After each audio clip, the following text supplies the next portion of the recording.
cornermen. They're just ready to make the ring walk for the biggest fight that boxing can. Keep your hands up, keep your chin tucked. It's the one and only Goes with the Shadow in the front. Hope you're having a blessed Sunday out there. And we're going to jump straight into it because we had some breaking news over the night, which after the Jake Paul card last night, which I will say was pretty good event overall. I mean, as far as like not maybe the main event, I'll say the main event. I expected the main event to go the way that it did. But other than that, every other fight ended in a knockout. Well, actually, no. The Zurdo Ramirez did not end in a knockout. But the other ones did. And shout out to Kid Austin. First and foremost, Kid Austin. I salute that kid. First round knockout over former world champion Tevin Farmer. And, even though I like Tevin Farmer, I mean, that was a pretty bad knockout. And at this point, I would probably consider him in the gatekeeper status, which I hate to say that because Tevin Farmer had 8 wins, okay? 8 wins, and out of those 8 wins, I would say 5 of them, you could say that he won those fights. We're going to get into that in a second, but other than that, we got some breaking news from none other than the Turk man himself, the Turk Al-Sheikh. Turk Al-Sheikh coming with some new, and this is why, I want to apologize for anyone watching this on the replay. For anyone watching this, I want to apologize to people. Because I have been influenced by not only channels and fans. No more will I have anyone tell me they know what's going on in the boxing world as far as contracts and fights are going to happen. And it's far too often I get caught up in that. And that's why I say, let the businessmen be the business, bro. Let them take care of the business. I had an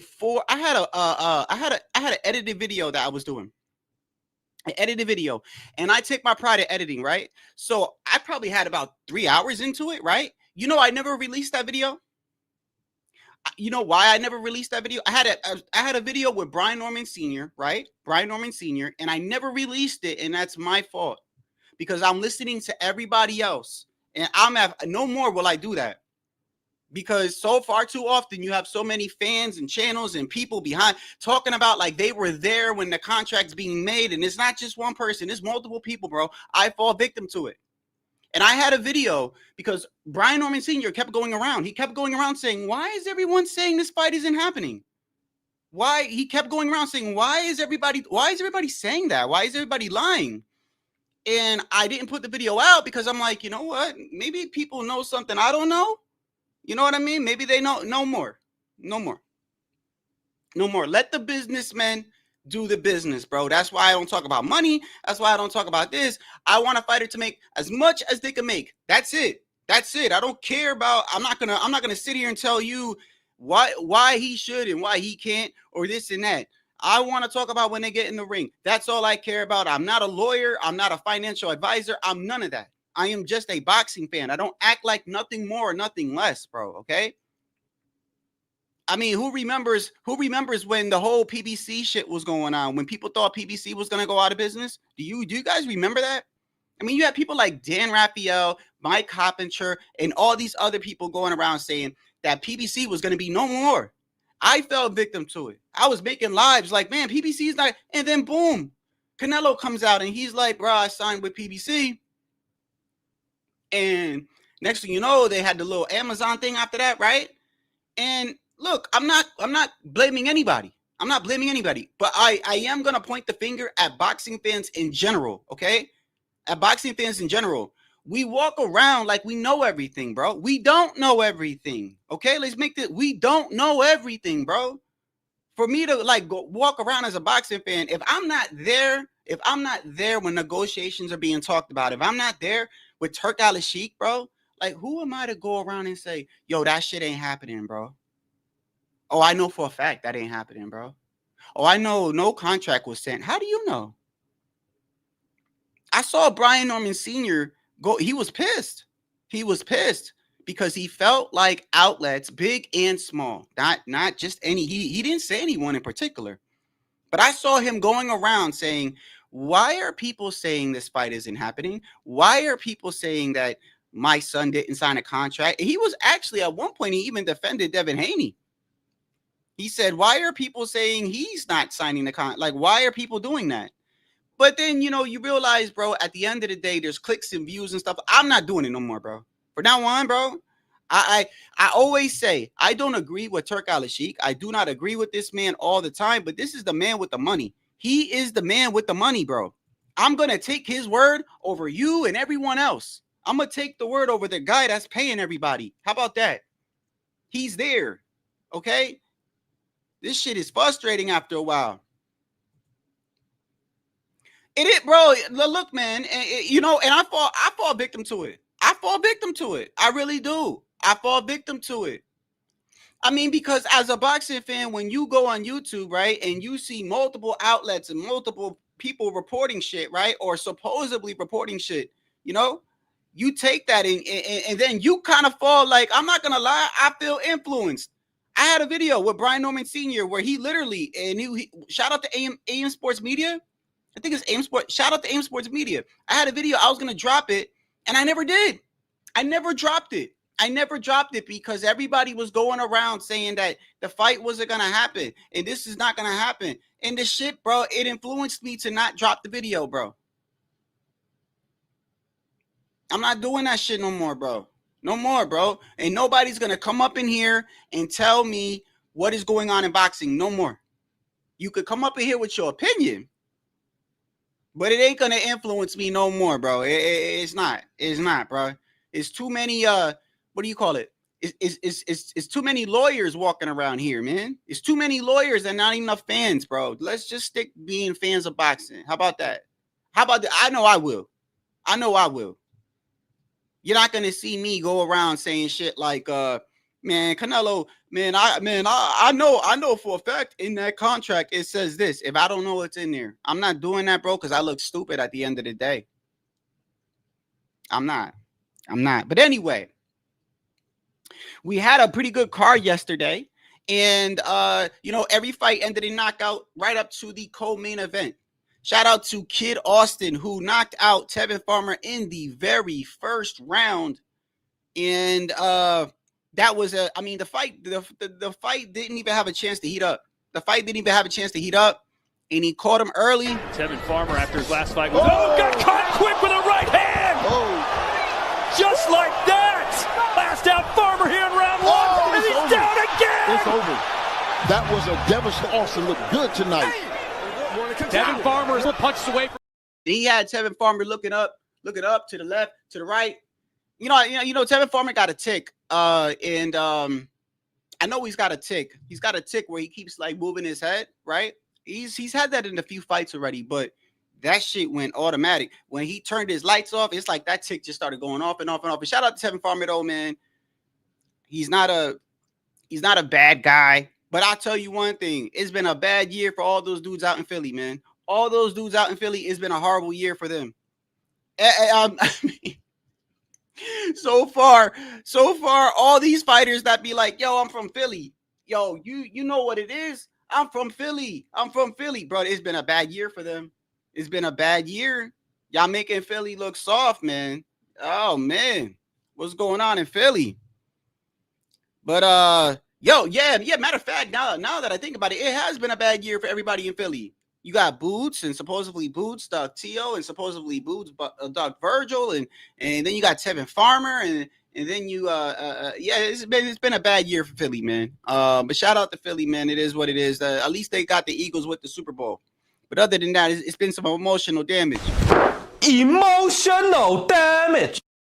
So, with that being said, I would like to get into Turk Al-Sheikh with the news that he announced. Like I said, I am happy. He announced this, bro. And I am satisfied that this man was able to be like, you know what? Something tells me sometimes that Turk looks at everybody, right? Turk looks like the type of guy that he'd be like sitting back and he'd be on his phone and shit. And he'd be like, oh, boxing fans are saying that the fight isn't going to happen? They trying to make it look like I can't do something. Oh, okay. Make that fight happen. And because actually he announced 2 fights that people did not see coming. Number 1 would be the rematch with Conor Benn. and Eubank Jr. So Conor Benn and Eubank Jr., just to be fair, Conor Benn and Eubank Jr. it was a mismatch to begin with, right? So this fight was a mismatch, and the fact that they're having a rematch is gonna it tells me a lot. No, number one, it tells me that Eubank Jr. is not elite. He's not elite and he's not that good. The weight difference on these guys is crazy, bro. You got a guy that fights at 168 and a guy that fights at 147. Does it sound familiar? Sounds very familiar, right? Terrence Bud Crawford, Canelo, right? And this is why Canelo could end up winning that. I mean, Crawford could win that fight. You look at Conor Benn. Now, the only difference is with that fight, Conor Benn and Eubank Jr., they met at a catch weight. Okay, they met at a catch weight, whereas Crawford and Canelo, there is no catch weight. There is, you got to come in at 168, and Canelo gets to rehydrate as much as he wants, right? However, with the Conor Benn fight and Eubank Jr., there was a catch weight. Also, Eubank Jr. was held to a I think it was a 10-pound rehydration rule within 24 hours. He was held to that. But the fact that he won the fight, I can almost guarantee you that he has to say in what is going to happen in the next fight. And as far as the Devin Haney fight, bro, listen, I've been saying one thing I'll say about Devin Haney, respect to Devin Haney. I've been saying, bro, he won't duck a contract, bro. If the money's right or whatever, man, I wish I released that video, bro. It is what it is. It ain't like it was going to get millions of views or something like that. But I feel upset with myself, bro. I feel upset with myself for letting people influence me, man. I'm not doing that shit no more. I'm glad the fight got announced, bro. Put it like that. Brian Norman Jr. versus Devin Haney is a very important fight for Devin Haney, and it is going to be a statement fight for Brian Norman Jr. Now, Brian Norman Jr. took to social media earlier today and said something. Let me show it to you real quick. It was just a little thing that he showed on social media earlier today. Let me go over here real quick. Where is it at here? Go down, click over here, and where is he? Brian Norman Jr. right here. Okay, I got it. Let it upload real quick. Let's go with the, let's move this out the way. My bad. Got it right here. I got way too many clips here. Okay, it's loading. I need to actually erase some of this shit. That's why. Okay, got it right there. Okay, so he went to social media early today, and I guess he's going to be meeting the Turk or something. Now, that's the only thing that I find odd. Before I play this, is I don't think, has he not met the Turk? That's where it's like, so apparently I think he's going to be going down to Riyadh. That's what it sounds like. Sounds like he's going to be going down to Riyadh, but he came out to social media, and I guess this is the first time, by the way, I will say this is the first time that the fighters were literally saying, yo, the fight is going to happen.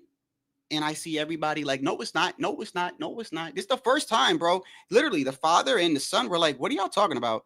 Anyway, it's finally announced. And Brian Norman Jr. came out and said, Your Excellency, I would like to thank you for presenting this fight. Come November, I will knock that boy Devin Haney out in Riyadh season. I'm happy to meet you, and let's make this thing happen. And there you go. And I do think he will. If he catches Devin Haney, he will knock him out. Which, by the way, bro, I know people are going to get mad with some of the things I'm about to say. But if you don't know me by now, bro, you should know that I go against the grain, especially on social media. Like, I'm going to call shit out. It is what it is. I wonder how many of these dudes are going to come out and be like, yo, I should have never said that. I wonder. You're not going to hear that. You're not going to hear that. You're going to hear them direct, change the subject and this and that. And me, myself, I'm tired of it, bro. I don't care. I don't care about the super chats. I don't care about my fame. I don't care about none of that. I care about telling the truth and being honest and being who I am. If you don't want to watch me, I don't care, bro. You go over there to them fake ass channels that are going to keep telling you fights are going to happen, fights ain't going to happen, this and that. And then you sit there and you go back to them. And then when shit doesn't happen, when they've been sitting there for like fucking weeks telling you something is going to happen and it doesn't happen, and you don't say nothing to them, that's on you, bro, for subscribing to them, to be honest with you. Because I'm not going to sit there and watch a lie. Smoke screens, bro. It's smoke screens. I saw this man's father go around multiple channels and say, why are y'all saying this? Why are you saying it's not going to happen? And honestly, I can't tell you why. I can't. I don't understand why you would say like me. I would, like I said, for the select few fights that maybe I said I didn't want to see. I told you why. I told you why. I told you Tio. I didn't want to see Tio and Devin because, you know, I just felt like, not saying that the Brian Norman Jr. fight's going to be any different. I'm not saying it's not going to be any different. I feel like no matter who Devin fights, he's going to fight the same. I really do. However, I have to be honest with myself. I'm brutally honest. I think Brian Norman Jr. can cut the ring off easier than Tio. I do. I think he can cut the ring off. I think that it would be maybe more of an exciting fight. The only thing that I see with the Tio fight would have been a good promo, but this promo will be just as good. It will be just as good. Why will it be just as good? Because of the fathers. You got Brian Norman Sr. and Bill Haney, who've been going back and forth. It would have been no different if it was Tio.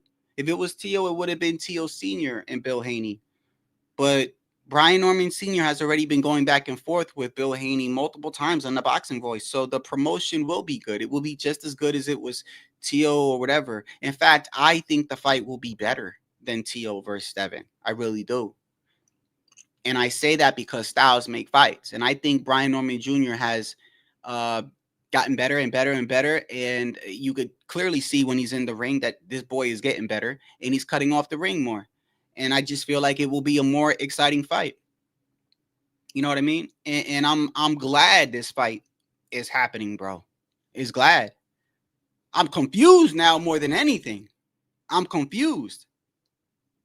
I'm confused because, like I said, so many people were going around saying this is that. That's my fault, bro. Look, I hold myself accountable for shit. I don't point fingers. I hold myself accountable. That was me being gullible, listening to everybody but Turk Al-Sheikh and Brian Norman Sr. that were going around saying the fight is going to happen. Like, I blame myself for that. But I'm going to make it a point, bro, that this shit happens all the time. All the time. People that are not involved telling you it's going to happen or not. That don't sound right to me. If you're not there, don't say nothing, bro. Or just say it's your opinion. What up, Tycho? Hey, where were you, my guy, last night? Man, I covered the Jake Paul fight, bro. Let me tell you something, man. Chavez Jr., bro. I don't know what the fuck is wrong with that guy, bro. I've never seen anything like that in my life, bro. I've never seen anything like that in my life, bro. This guy, every time he like touched Jake Paul, he was hurting him, but wasn't able to throw 10 punches around. You're the son of a legend, and you can't throw more than 10 punches around? I don't know, man. This guy's whole career has been like that. Like, I'm glad he got a bag or whatever, but yo, I'm watching this, and I'm like, I can't tell if it's real or not. Yeah, it was good, bro. It was good, bro.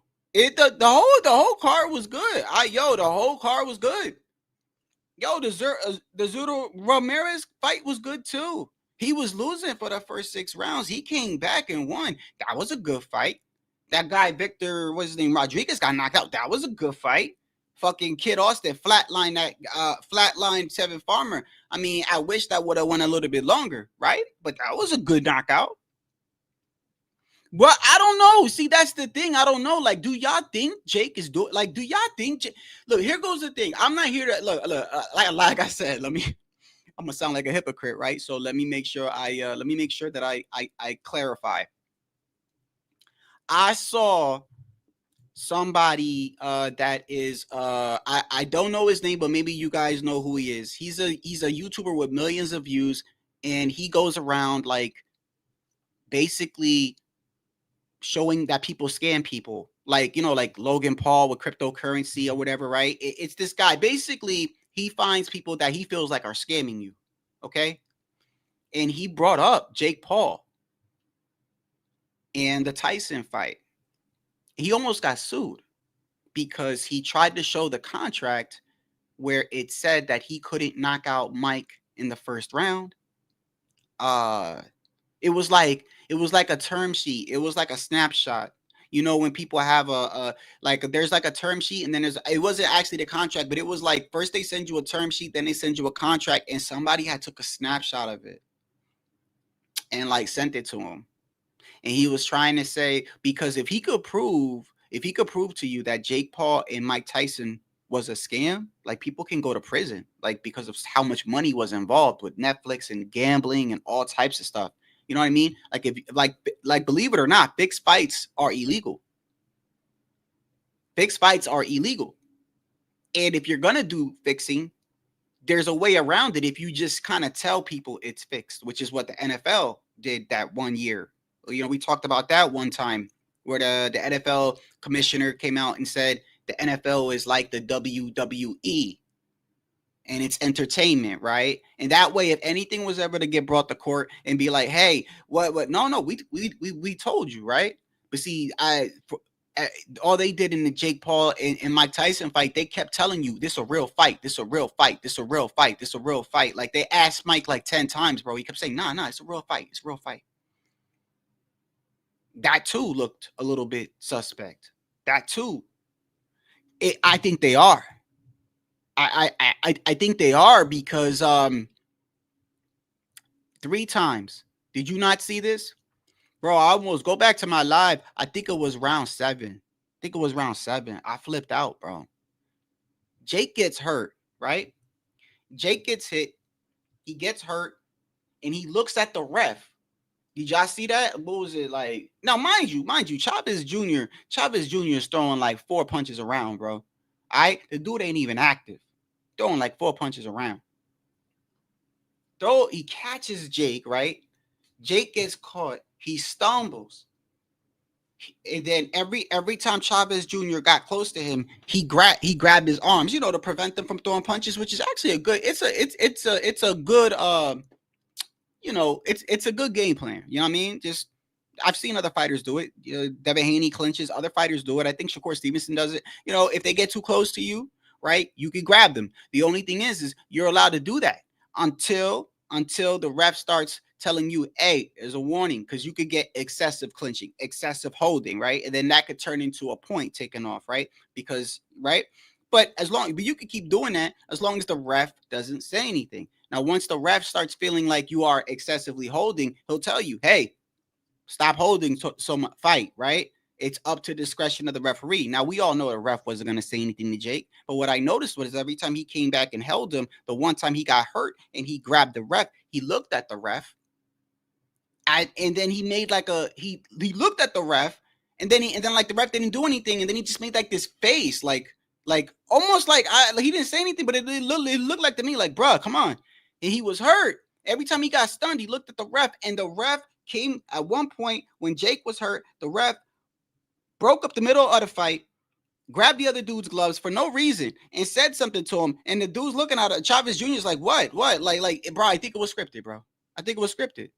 The dude threw under 10 punches around. Like, you can't look. Chavez Jr. was never great. He was never elite. He was never a pound for pound fighter. Okay, we all know that, bro. But at the end of the day, he's still a professional fighter. His father is a legend. You're telling me this man cannot throw 10 punches around?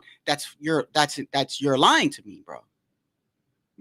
You're lying to me, bro. That's just crazy to me. But anyway, other than that, the card itself was okay. Look, man, Jake Paul is good for boxing. You know, he's got a man of Serrano, you know, he puts boxing on the map. That's all really I care about. And you know what? I like the Turk, man. The more and more I like the Turk, bro. You know, if you want to bring up, well, he's having fighters go over to Riyadh and he's stealing boxing away. That's a different subject. Okay. That's, if you want to, I could understand if you feel that way. I could understand if you feel like America is the Mecca of boxing, just like how rappers feel like New York is the Mecca of hip hop. I could understand that. If that's how you feel, right? But me as a boxing fan, I hate to say it, but I'm a little selfish, right? I'm selfish. And this is going to sound fucked up to you, but I don't know how many of you guys feel this way. But I am the type of person where it's like, I really care about me and the people that I care about. So you know how people try to do stuff that will influence the earth hundreds of years from now, like environmental shit, right? Like if we do this now, then by the year 2000, but by the year 3000, blah, blah, blah, the world will be better, right? I'm the type of person that's like, bro, I don't care about, I'm not going to be alive then. All right. I'm not going to be alive then. So I'm not going to go out of my way to make other people's lives better hundreds of years from now.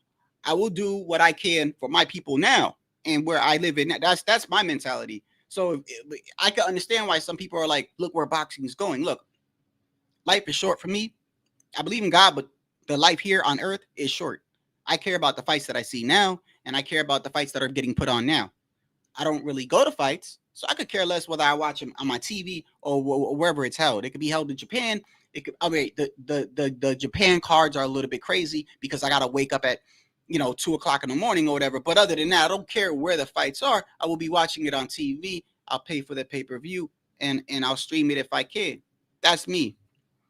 The Turk is putting on fights. Okay. He's putting on fights, bro. And not only is he putting on fights, but he's putting a big FU to people that think that they know the sport and people that say this can't happen. This fight can't happen. This fight won't happen. He's constantly going like this and saying, I will show you. Oh, you think that I can't shut down New York? You think I can't shut down New York and I can't shut down a couple of blocks with permits and shit? You think I won't spend millions? Okay, watch me do it. You think you think I can't make Crawford and Canelo fight? Oh, it sounds outrageous to you that a guy would move up from 147 to 154 to 160 to 168 and go straight for Canelo? You think that's outrageous? Okay, I'll make that happen. You know what I mean? Oh, you think Conor Benn and Eubank Jr. can't fight because Conor Benn's at 147 and sounds familiar? 147 and Eubank Jr. is at 168? Made that fight happen. Now he's got the rematch of that happening. Oh, you think Brian Norman Jr. Oh, you think Devin Haney won't fight Brian Norman Jr.? Okay, boom. There you go. I'm going to give you that right now. And shout out to Devin Haney, bro. Shout out to Devin Haney. For people that are thinking that I don't hate Devin, bro, I will give him respect anytime, bro. If he knocks out Brian Norman Jr., I will go live and be like, that's what's up, bro. Because that's really all I care about is me being entertained. I have nothing against Devin. I don't know Devin. I like Bill as far as I think Bill is good for boxing, in fact. I think sometimes he crosses the line with the stuff that he says, but you know what? Ain't none of us perfect, bro. Ain't none of our shit don't stink or whatever. Like he does what he does for his son. He loves his son. That doesn't mean everything he does is right. You know what I mean? If that's like me saying that that T.O. Sr. don't do nothing wrong, or Brian Norman Sr. doesn't do nothing wrong. Like these are the kids' fathers. I think fathers are good for sons. The son and father duels, right? We got so many in 2025. It's so good for boxing, bro. Look, we got Kid Austin and Schofield, right? Schofield and his father, right? Look what Schofield did yesterday, right? You got T.O. and T.O. Sr. You know what I mean? Well, you kind of got Shakur and his grandfather. You got Bill and Devin Haney. You got Ryan Garcia and his father. You got so many father and son duels right now in boxing, bro. It's good. It's good. I don't have anything against it. Some fathers don't say shit. Some fathers stay quiet. Some fathers you don't even know that they're there. Really, like honestly, Ryan Garcia's father only started talking during that whole Devin Haney shit. Like he talked a little bit, right? In fact, I saw his mom talking more than anybody, and I know his mom had that health issue at one point. But anyway, man, yeah, man, look, man, I'm happy that fights are being made, bro. You know what I mean?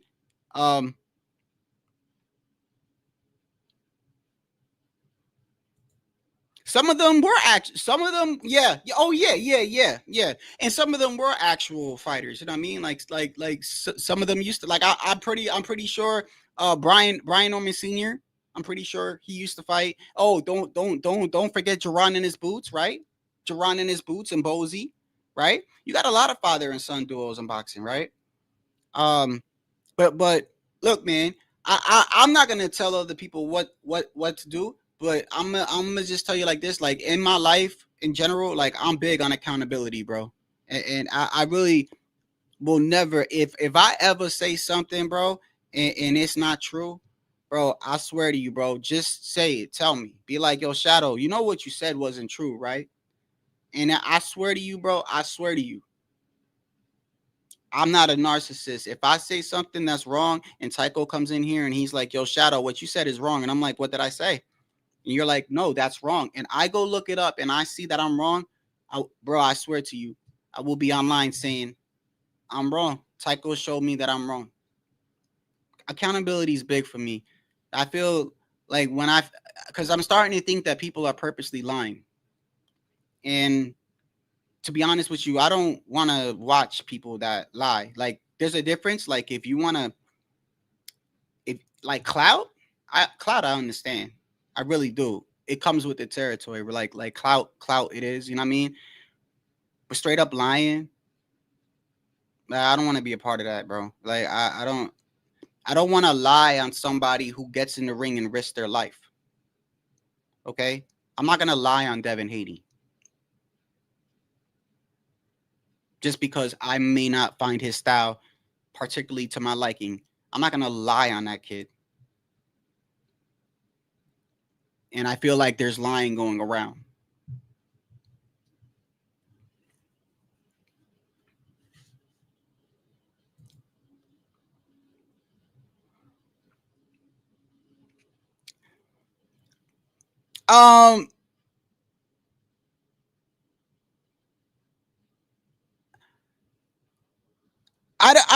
I don't know. You know what I want to do though? I want to find that guy that and what's his name, man? What's his name? Y'all know who I'm talking about? He dresses in a suit and he tries to show you people that scam with like cryptocurrency and stuff, whatever. He had one on Jake Paul. And I think he got threatened to get sued and he either took the video down or something, but I remember seeing the video. I remember seeing the live. And somebody had took a screenshot of the Mike Tyson terms agreement. And I paused it. Like, because I was like, really? And I mean, look, bro, it could have been fake, yeah. But mind you, the guy that was showing it has a great track record of like not lying. Like, his whole purpose is to like show people like, don't trust this guy, don't put your money in here, don't buy this cryptocurrency, right? Don't buy this supplement, right? It's not good for you. This guy is lying to you. Like, that's his whole angle, is like to show you like he doesn't want you to get robbed. He doesn't want you to buy something else. You know what I mean? So he covers just a broad like things that he think is a scam, right? And one of the ones was the Jake Paul and Tyson fight. And he was like, bro, just don't bet on this. Like, this is not a real fight. And what I found odd was every time they asked Mike if this was a real fight, Mike was like, oh no, this real. Yeah, this no, this is a real fight. Like, he went on Logan Paul's podcast and kept saying, no, this is real. This is real. And Logan Paul, that's when I started thinking something's weird. Because Logan Paul was like, Logan Paul comes out of nowhere and goes, you know, a lot of people are going around saying this isn't even a real fight. Like, why would you say that? Yeah, why would somebody say that? Like, can you imagine, right? Can you imagine Crawford and Canelo or fucking Virgil Ortiz saying, you know, a lot of people are going around saying that this fight is a real. Let me tell you, it is a real fight. Like, we know that it's boxing. Like, you shouldn't have to tell us it's real. Now, if you go out your way to tell me it's real, now I'm gonna start thinking it's not real. And in the little term sheet that it had with Jake Paul and Mike Tyson, it said things like Mike couldn't. It said something like this: if Mike knocks out Jake in the first round, he gets like, I forgot, like the amount of money was like from like the Netflix and everything was like, the more Jake survives, the bigger the money Tyson gets. And I think it said if it goes the distance, he gets like an enormous bonus. Now think about that. Think about that. Mike Tyson is already a legend, bro. So you think he cares? You think he cares that if people say, "Oh, look, Mike, you couldn't knock out," you think he cares? Like, first off, he's already a Hall of Famer. Number two, you can always fall back on, bro, I'm 58 years old. Like, I'm damn near 60, right? That is so easy. He's Mike, bro. He's Mike. In fact, you remember when the fight was over, what Tank Davis said? Like, Tank was heated. Tank loves Mike Tyson, bro. Because people say Tank fights like Mike, right? So Tank was mad. Tank was like, I don't know who in my, like, because he can't tell if it's real or not. So you remember when Mike walked to the ring, he stumbled. Like, he stumbled a little bit, right?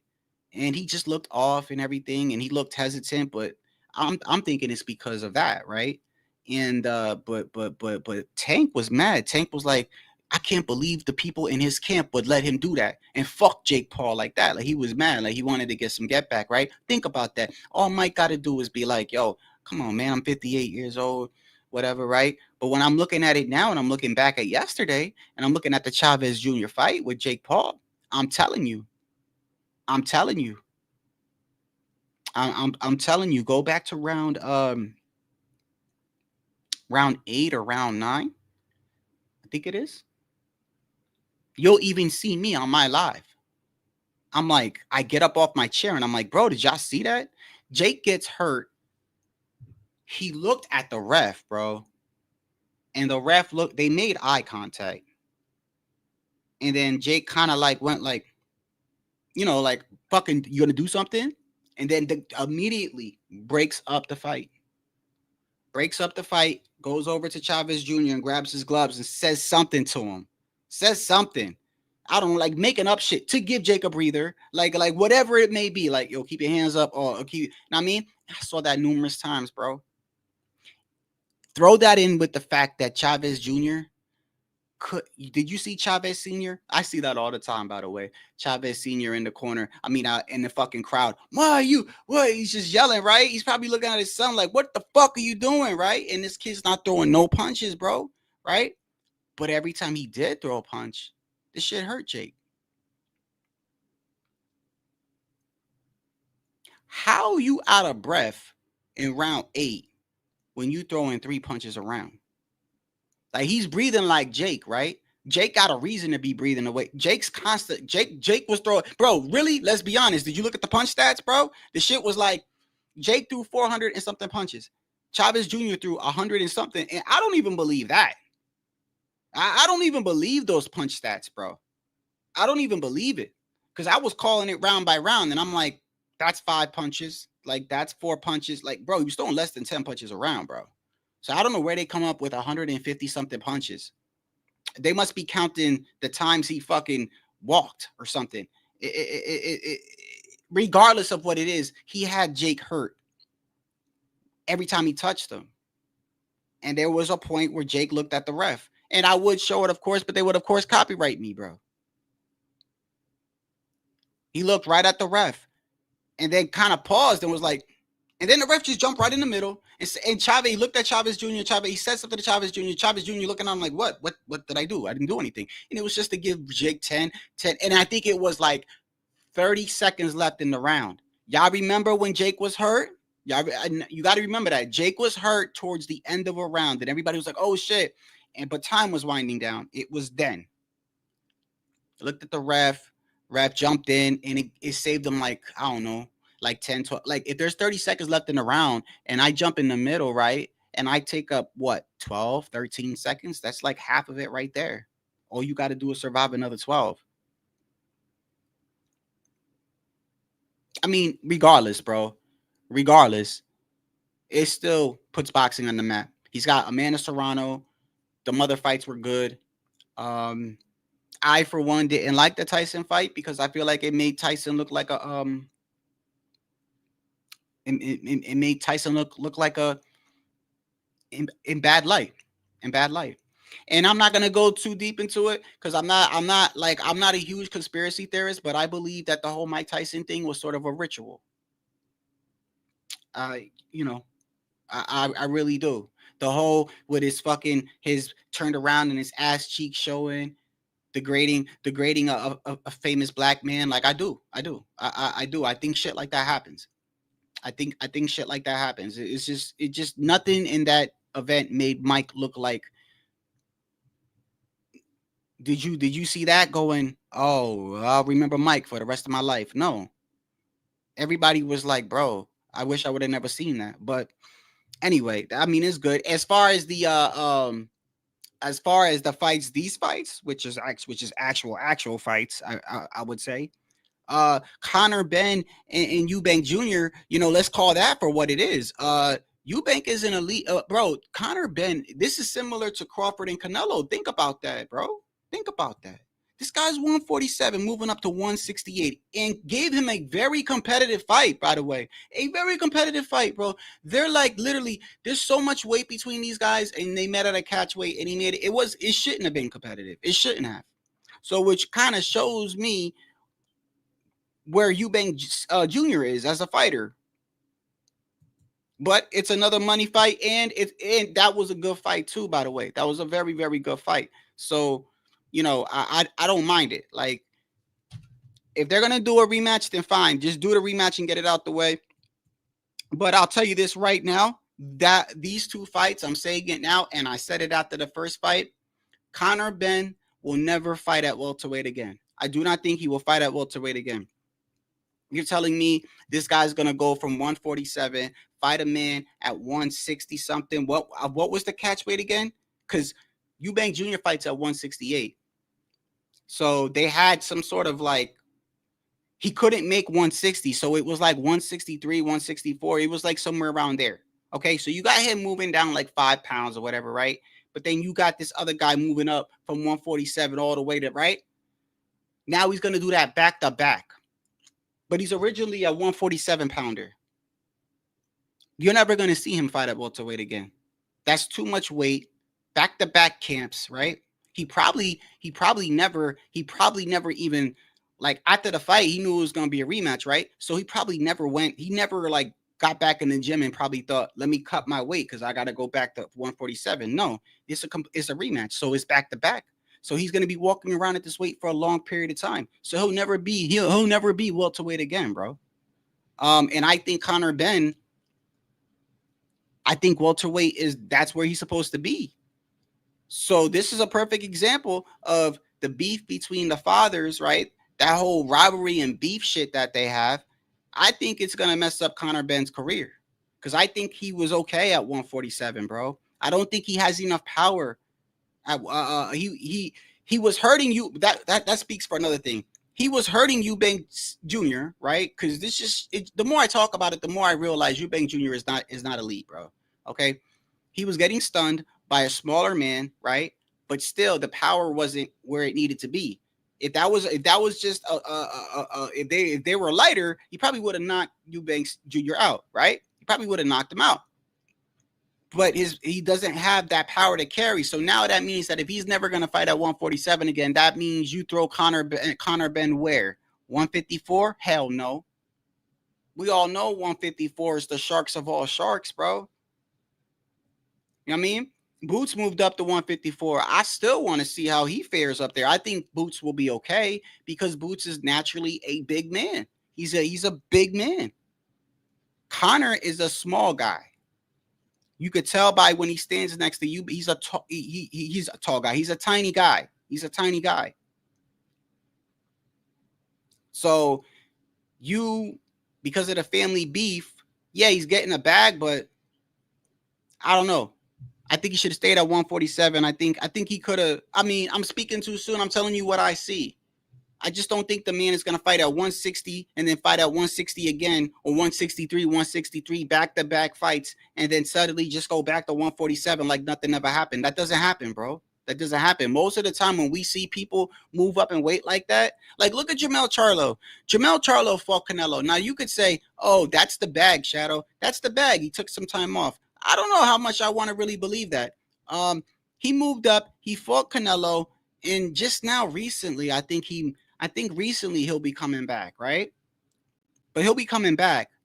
But a lot of times, these guys that move up in weight, they don't just move back down like nothing ever happened. They usually stay up there, or very rarely we'll see somebody move up a weight and then move back down. They'll just do it.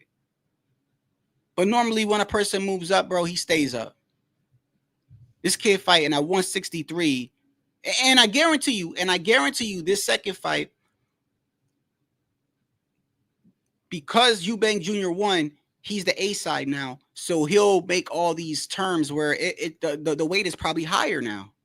So as far as Devin goes, I give respect to Devin Haney for taking this fight. You know, I've always said, bro, Devin will sign that contract, bro. Devin will sign that contract. Devin will show up. It's what happens after that. But salute to him for taking that fight, bro. Nothing but credit from me, man. I think it's a dangerous fight.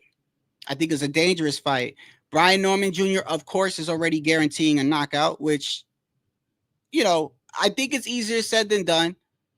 It's not the fact that I don't think he can knock Devin out. I just think that, you know, Devin is quick on his feet and Devin's very elusive, but he's pretty positive that he will. Your Excellency, I would like to thank you for presenting this fight. Come November, I will knock that boy Devin Haney out in Riyadh season. I'm happy to meet you, and let's make this thing happen. You being by so I know what you think. You know what? I was thinking this earlier, OG. I was thinking this earlier.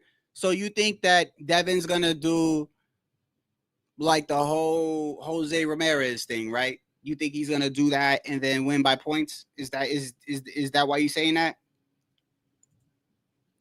Right? I was thinking that too, bro. But you know why I think? That won't happen? You know why I think that will happen? Because it's taking place in Riyadh. And you remember what Turk said, right? He said no more. So if he does beat Brian Norman Jr. like that, I don't think that helps him. I think Devin is at a point in his career where he has to do something, bro. He has to perform, bro. This kid has to perform, bro. You can't keep going into the ring doing shit like that, bro. Like, I mean, eventually your own fans are gonna be like, "What the fuck?" You know what I mean? I'm giving him another shot because, look, bro, I know that to step in the ring, it takes an incredible, like, people, bro. You could die in that ring, bro. Okay, this shit is not a joke, bro. I know Tevin Farmer got a tick. Okay, he normally has a tick, but when he got hit, that tick was on automatic, bro. That shit was automatic, and that shit was a clean shot. And if you think boxing is a game, all you got to do is look at that. Tevin Farmer, after his last fight, got caught quick with a right hand. Just like that. Last out Farmer here in round one, and he's down again. It's over. That was a devastating. Austin looked good tonight. Devin Farmer is punches away from being finished. Williams Zapata couldn't do the job. And that's the worst, bro. The worst is getting caught in the beginning of a fight. When you get caught in the beginning of a fight, bro, especially you take a look at these young kids, bro. These young kids got a lot of power, right? A lot of stamina. They're young. Some of them ain't even hit their prime yet. But athletically, they are already there, right? So you get hit with a kid like that early in round one. He's got 100% full power, 100% all that, right? And you get clipped, bro. That's how you seriously end up with brain damage, bro. And not only that, but Tevin Farmer got up right away. And a lot of times when you feel like you're embarrassed or you feel like you're in front of all these people, you get up and you're like, "Oh, I'm good. And really, you should be taking your time to get up and take an 8 count. Really, is what you should be doing. But yeah, I give Devin all the respect in the world for taking this fight, bro. I really do. I just think he can't afford to do that again. You know what I mean? Like, I don't think he can afford to do what he did with Jose Ramirez, knowing that the Turk already came out and said, "Brother, I don't want to see this shit like that no more." You know? So it is what it is, man. I salute him for taking the fight because I think it's an important fight. I think it's an important fight for you know, like think about it. If Devin beats Brian Norman Jr., bro, if he beats him, right? That puts him right back to where possibly before to when he even fought Ryan, possibly. Like Brian Norman Jr. right now is knocking everybody out. Not only is he knocking everybody out, but he's putting them in the hospital, right? So if Devin Haney beats Brian Norman Jr., he's right back where he was before he fought Ryan. Like, you got to give the kid his respect for giving. I mean, you don't got to. I am, bro. I'm not a fucking hater. I'm not a hater. I respect people that put gloves on. I respect people that step in that ring, bro. Shit. In fact, if Devin has an exciting fight and knocks somebody out, bro, I'm going to be like, that's what I'm talking about. You know, everything that I've ever complained about is has to do with me as a boxing fan and what I think is, you know, exciting or not. It has nothing to do with whether I like Devin or not. Like, I know I joke around and I know I'm very hard at times and you know, I make cartoons and I troll and everything, but I don't know Devin. I don't know him. I've talked to Bill Haney more than I talked to T.O. Sr. Bill Haney was always respectful to me. When I was on, you know, this was a while back, but I talked to him when we were on panels, always respectful to me. The promotion shit is what it is. I try to stay out of the contract in the business. This, you know, obviously now you know why I never go around saying this is going to happen, this is not going to happen, because I truly don't know, right? But I just care about the fight itself. I care about if it's an exciting fight, right? I'm selfish. I'm selfish in the fact that I love boxing and that if I feel like it benefits boxing, like Jake Paul, I talked about Jake Paul, right? I may not like the fact that the main event was like that, but I love the fact that he's got Amanda Serrano there. I love the fact he had Kid Austin on there. I love the fact he had Zurdo Ramirez on there. He had all these other fights on there, and he's putting boxing on the map. Yes, bro, you got to take the good with the bad, right? And that's in everything, right? You might have a great job, you might get paid well, but your boss is an asshole, bro. That's that comes with it. You know what I mean? So yeah, the main event wasn't all that, but it was a good event. It was a good card. It was a good card. I just, the only thing I didn't like was like I was burnt out by the main event, bro. Like I didn't drop the link or nothing because I'm like, man, I'm burnt out, man. Like, you know what I mean? Because you go from knockout, not like you go from it's like the card, it's like it should have been reversed. You know what I mean? The action should have been reversed. It's like we had action, action, action, action, less action, less action, less action, less action, no action. Instead of no action, no action, no action, action, action, action, action, action. And I mean, that's how it really should be. You end off with a bang. We started off with a bang and ended with a whimper. But, you know, that happens in boxing. But yeah, man, I think the Eubank and Conor Benn, that's a good fight. I know it doesn't make sense to a lot of people as far as like, bruh, what is the point of this? This is a tiny guy versus a big. Okay, well, when we could say the same for Crawford and Canelo, right? So it's damn near almost the same thing. It's damn near almost the same thing. Conor Benn is 147. Eubank Jr. is at 168. But they fought at 163, I think it was. Or that was the weigh-in or the catch weight. No, 164, something like that. Because I know Eubank Jr. couldn't make 160. I know that. He couldn't make 160. That was one of the reasons why they had a big issue with the first fight. And his father was like, no, you're killing my son, right? So I think they made the catch weight at like 160 something, right? But think about it. 147, 160 something. That's Crawford and Canelo. It's no different, except Crawford is well, he can't let Canelo do shit. Canelo's A side, right? But he's taking no catch weight. The weigh-in is 168, and Canelo gets to walk in or whatever the fuck he feels like because he's Canelo. You're not gonna tell Canelo, oh, I'll fight you, but you can't come in at this weight and you need no. That's not how that works, bro. You want to fight Canelo, you want to fight him however the fuck he wants to come in that ring, or just don't take the fight. Just don't take it then. And you know everybody gonna take it, right? Why everybody gonna take it? Biggest payday you ever gonna see in your life. Biggest payday you ever gonna see in your life. That's why they're gonna take it. But to me, the Conor Benn and Eubank Jr. very similar to Crawford and Canelo. The only difference is that one had a catch weight. And I guarantee you this second fight, now that Eubank Jr. won, He's the A side now.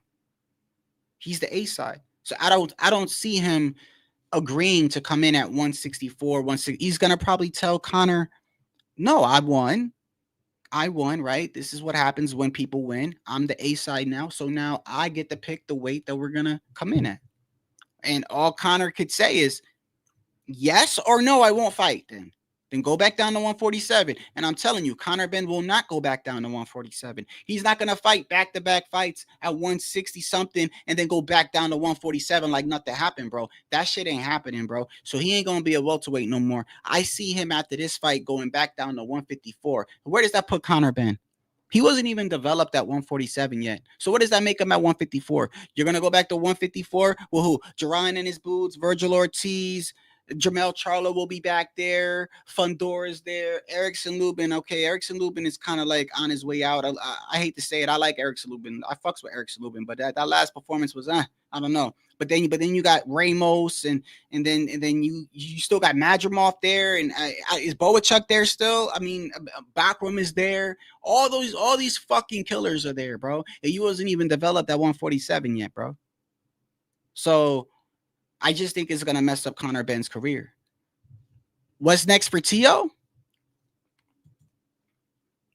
I believe so.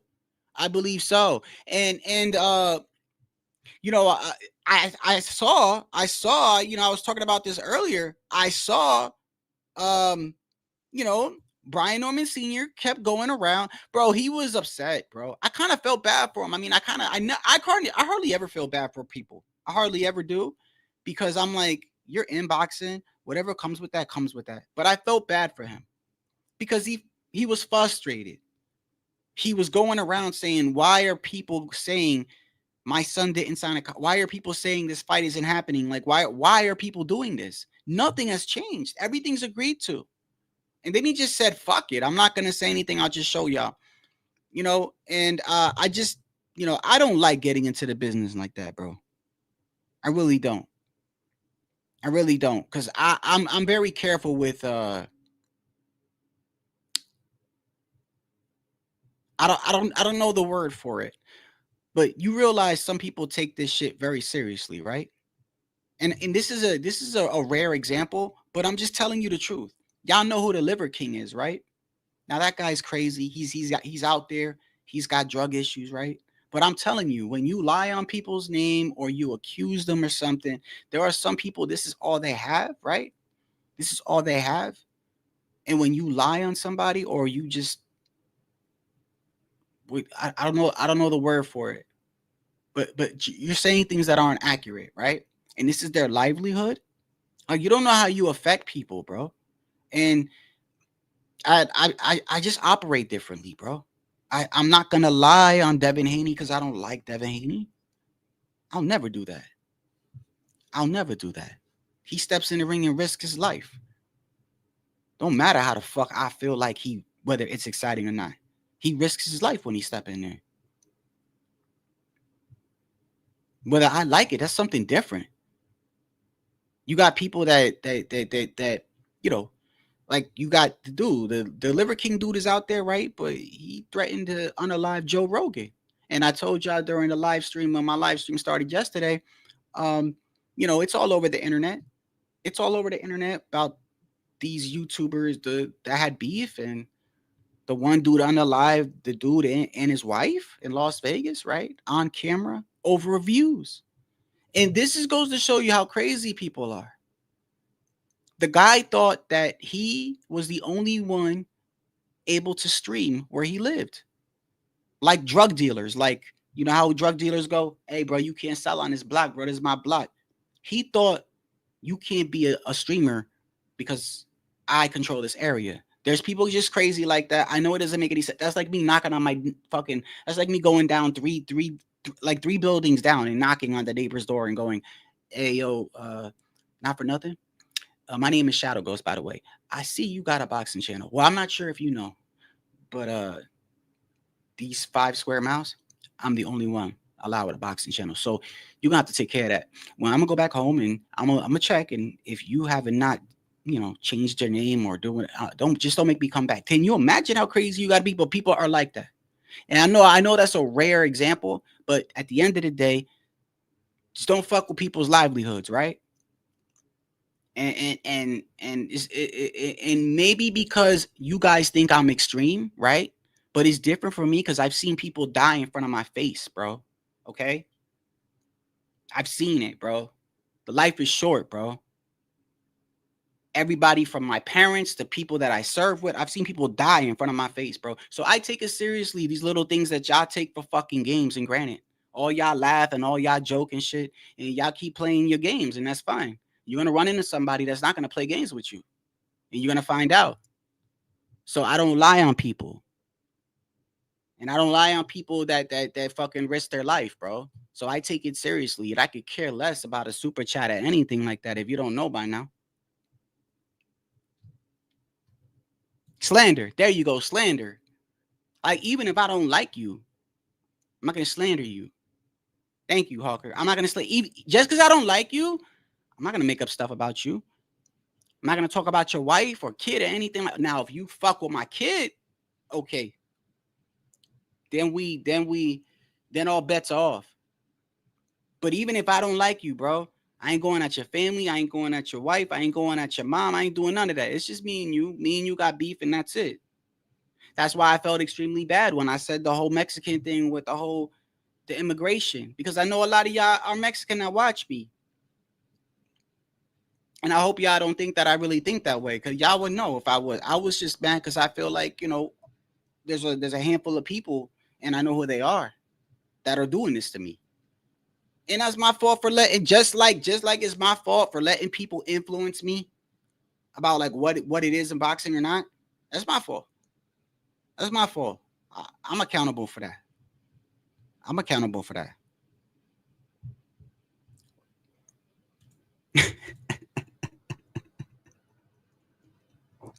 I know you would, Tycho.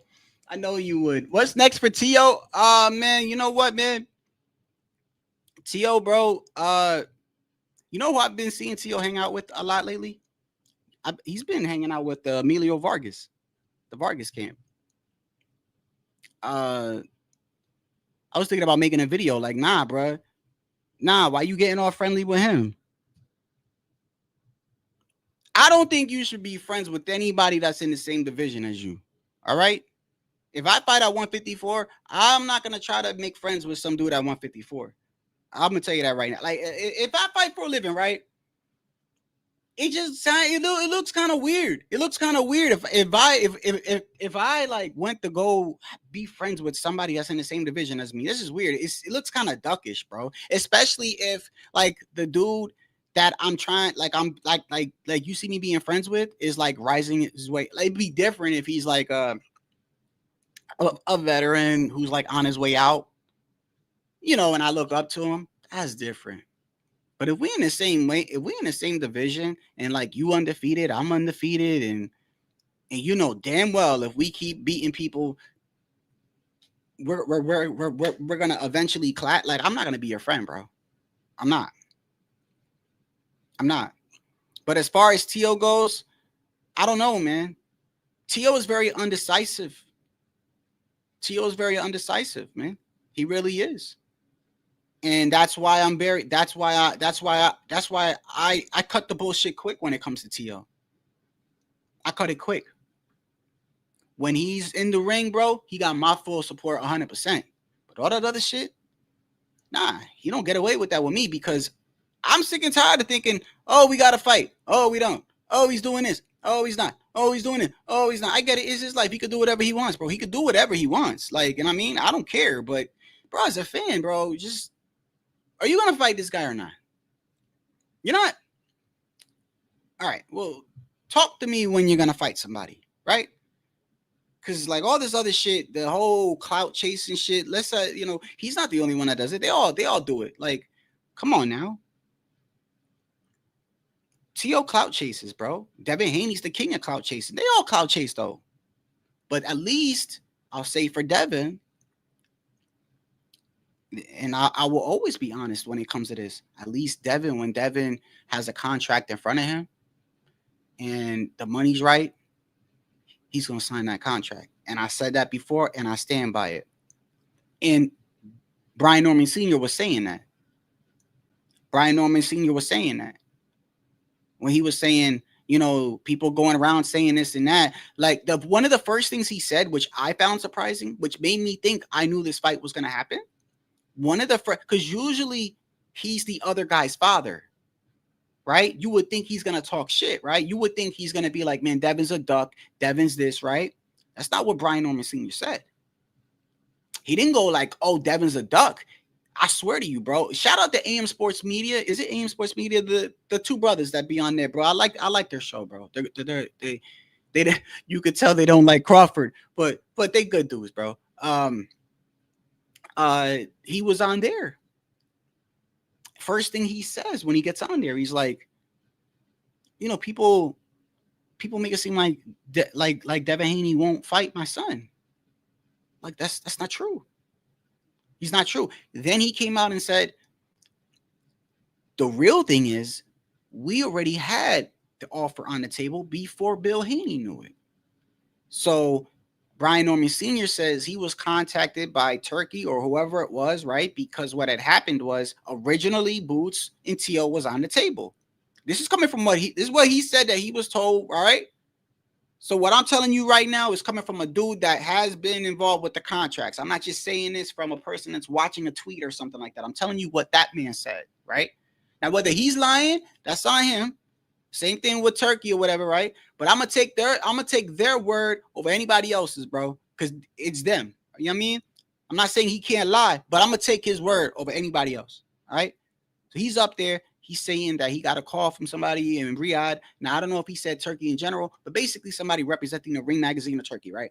That Brian Norman, that Boots and T.O. was originally what they wanted. That he was told that Devin Haney and Ryan from that May 2nd card, it was supposed to be Haney, Ryan 2, right?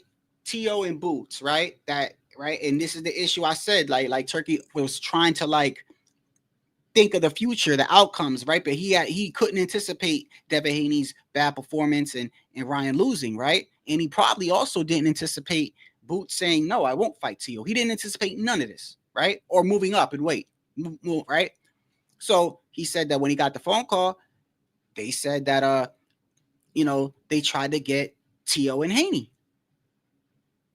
And that T.O. and Haney didn't go through. So they wanted to know about him, Devin, Brian Norman. And he said that they told him, yeah, the money right, everything good. He said he knew that before Bill knew it. That's what he said. Then when everything happened and they went on the Boxing Voice and they started talking shit to each other, right? Then all of a sudden you just saw everybody, or not everybody, but you saw like a lot of people, this contract wasn't sent. This wasn't sent. This is going to happen. This is not going to happen.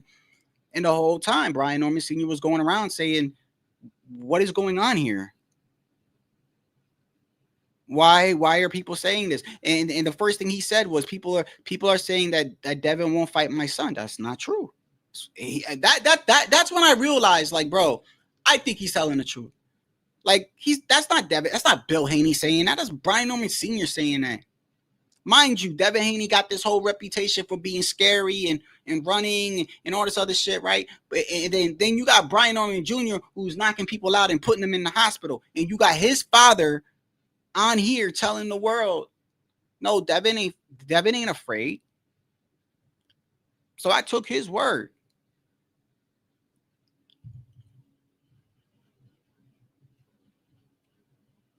I just hope, why I want to see this fight for multiple reasons, and I'm going to say this.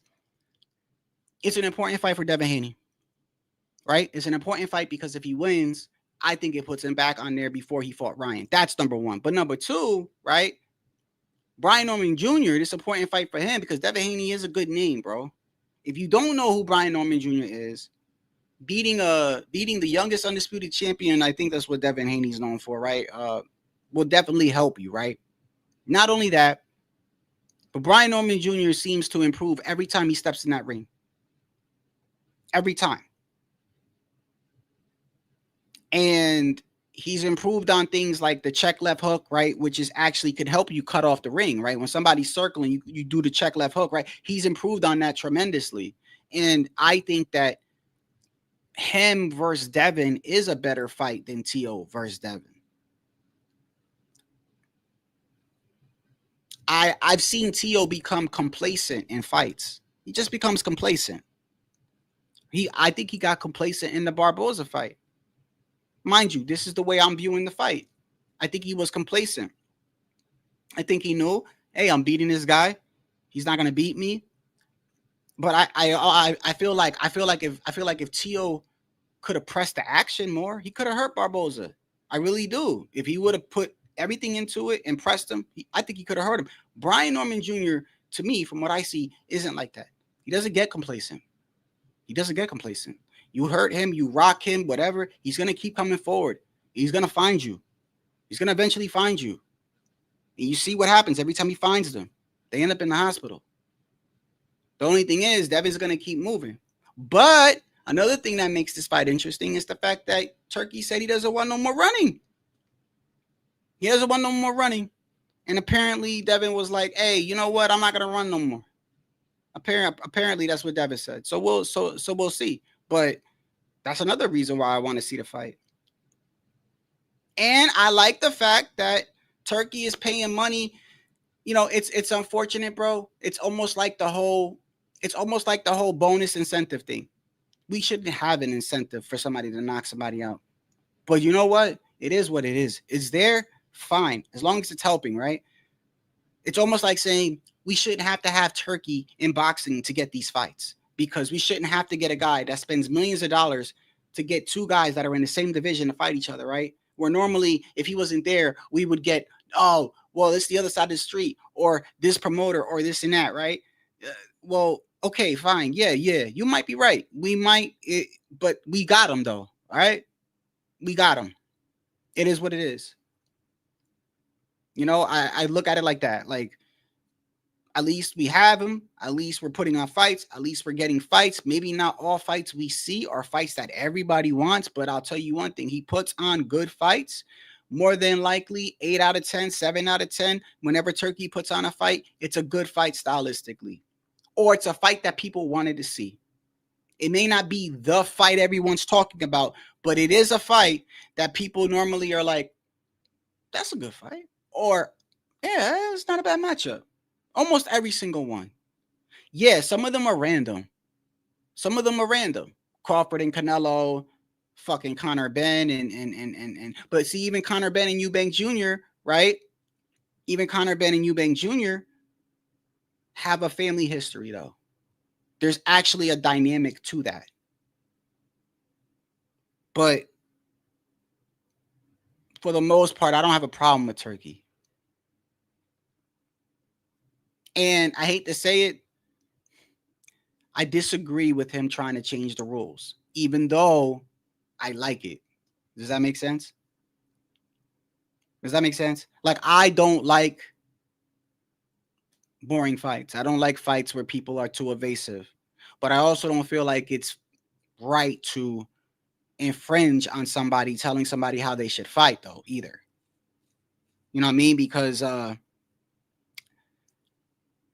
if I'm not accustomed to doing something and you're forcing me to do it, I can get hurt. You know what I mean? And I know what some of you guys are thinking. That's the whole point of the sport. Yeah, but if a person's going to get hurt, right? If a person's going to get hurt, I don't want him to get hurt because you forced him to do something that he's not knowing how to do, right? If he's going to get hurt, let him get hurt in a fair, even, he's able to do everything he can. Does that make sense to you? Like, if I'm going to see somebody get hurt and knocked out, I don't want them to get knocked out because you put them in a situation where they had to fight a way that they're not used to. Even though I agree. I don't want to see fucking people being running and invasive. I want to see action. I want to see people get knocked unconscious. Yes, that's what I want.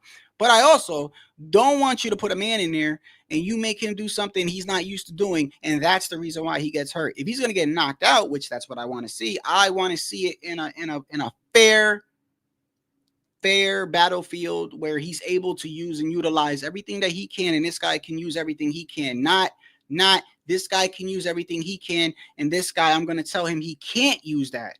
He can't move. He can't move that. And when that's like 70-60% of his fucking the way he fights. So even though I agree with the fucking no running rule and shit like that, trust me, bro, I hate that shit. I don't think it's right. I don't think it's right for you to tell somebody, I mean, it's like telling Amir Khan, like, no more weak punches. Like, what do you mean? Like, he's not a power puncher, bro. You know, like, what are you gonna do? Tell Devin not to jab no more? I don't agree with that. And then the flip side to that is, you know, what am I gonna get? I'm gonna, you know. But I like I said, it's gonna be interesting because of the fact that what Turkey said. Turkey said no more. And I do believe that Devin Haney knows. Devin Haney knows everyone's criticizing him, and Devin Haney was like, no, that was just a game plan for him. But I will say this, bro. As much as respect, and like I said, respect to Devin, respect to everything, bro. I'm glad this fight is made. I'm glad this fight. I just find it hard. You're gonna have to prove to me, because I find it hard to believe that if you fought that way against Jose Ramirez, that you're not gonna fight very similar to Brian Norman Jr., who I feel like Brian Norman Jr. is a way more dangerous fighter than Jose Ramirez. Way more. Like I feel like Jose Ramirez, like, it takes a lot of punches for him to hurt you. He's not a one-punch knockout artist, and he has to set his feet, throw punches and everything. But that's not the same with Brian Norman Jr., bro. That's not the same. Brian Norman Jr. could just knock you out with one punch flat out quickly with a quick check left hook. It's not the same sandwich, bro. So I would like to think the game plan is the same, but no, I don't agree with Turkey telling, you know, because imagine you tell Devin, hey, you ain't gonna run. Oh yeah, bro, you already know, Tycho. You already know, Tycho. I said numerous times I got Devin Haney knocking him out. You remember? I was like, bro, it's gonna look like Pretty Boy and a Toro Gotti. That's literally what I said. I said, ain't no way Devin ain't gonna look good against this man. Yeah, he was purposely put there to make Devin look like a A+ fighter. It's the whole purpose of him being there, bro. And you fight like that towards him. Brian Norman Jr., bro, does not need to set his feet, bro. He does not need to set his feet. He's very quick with his check left hook, and he's been putting people in the hospital, bro. So I just find it hard to believe that the game plan isn't going to be the same. But I also find it interesting that Turkey, now that Devin knows how everyone feels and how Devin knows how Turkey feels and how Turkey's like no more running and this and that, I wonder, is that going to put Devin in jeopardy? Is Devin going to feel like Linares, where he's going to be like, oh, you know what, I'm going to have to stand there and do, and I'm just telling you, like, I don't think that's a good idea.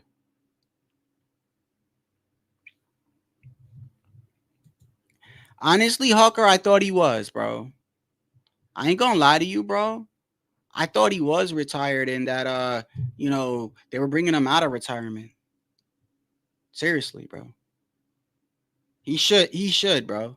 I don't care, but you can't even throw 10 punches around, bro. And if you agree to that, then you know what? When you agree to some sort of contract that says that you can't do something, then don't blame us.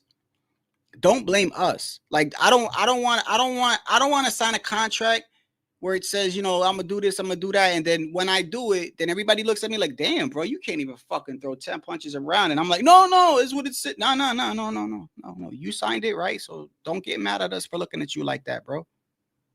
You look like a fighter that can't even put 8 punches together and run around. That's what you look like to me.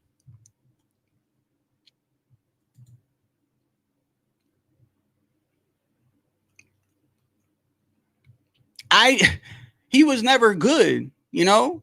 He was never good. You know who cracks me up? Chavez Sr., bro. Chavez Sr. Oh my goodness, bro. That shit is classic, bro. He's in the audience yelling, like, just yelling at his son, like, What are you doing? What are you doing? Because the dude was not doing anything, bro. He wasn't doing anything. He wasn't doing nothing, bro. He was just following Jake.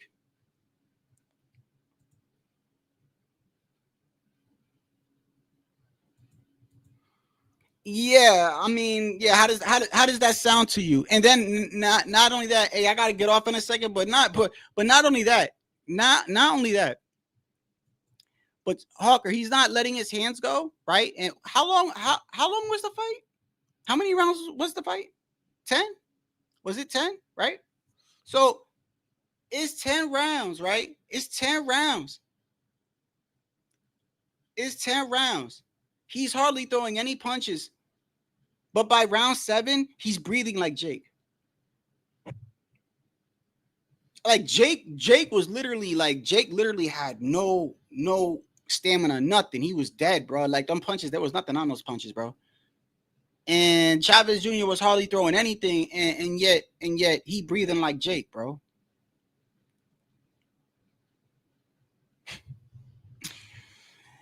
Anyway, man, we had a good weekend of boxing, bro.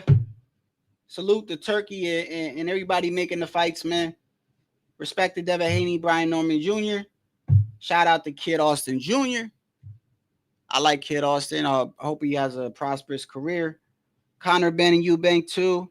I like the first fight, so it is what it is. Hey, man, I hope you have a blessed day. Shadow, I'm out.